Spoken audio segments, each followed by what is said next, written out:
My name is Yuri Felshtinsky. I am a Russian-born historian. I'm specializing in Soviet history and contemporary Russian history. I think what is important to understand that after 6 months of war, it's clear that the Russian army, about which everybody thought that it's like #2 army in the world, is not good enough and is not strong enough, and then Putin does not really have an army to take entire Ukraine. He has an army which he could use effectively to destroy, district after district or town after town. That's what he does. But this is a very slow tactic, and this may take like several years for him. The problem is that the only reserve which Putin has is nuclear weapons.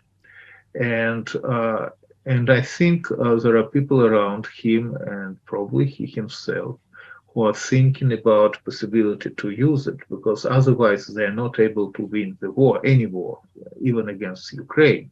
So what I think is happening or might happen is that they withdrew Belarus from non-nuclear status.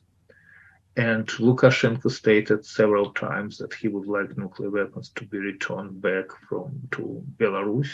Now, the nuclear weapons which Belarus had were taken to Russia in 1994 under the agreement. If this happens, and Belarus, technically speaking, is an independent state, and I think this is the reason why Putin keeps Belarus as a dependent state. Otherwise, he would annex it a long time ago and reunite it with the Russian Federation, is to move nuclear weapons to Belarus and to fire from Belarus, trying to avoid a direct conflict with NATO, between Russian Federation and NATO or the United States.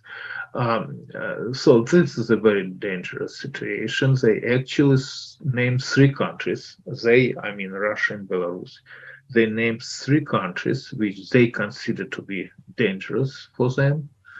Ukraine, of course, Lithuania, and Poland. I think that's what we should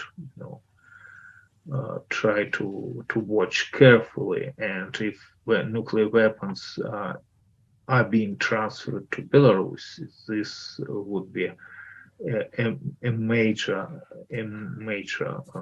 problem, which would be forthcoming.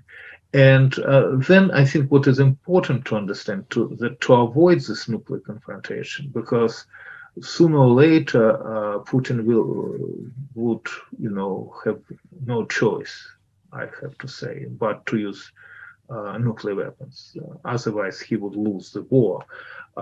We need to stop this war in Ukraine, within the Ukrainian borders. But in order to do this, we need to give Ukrainians as much weapons as they need. So far, this is not done. I mean, Ukrainians get help, otherwise they would not be able to fight against Russians at all. But what they're getting is not enough. This is the only way to avoid nuclear confrontation, to end this war in Ukraine.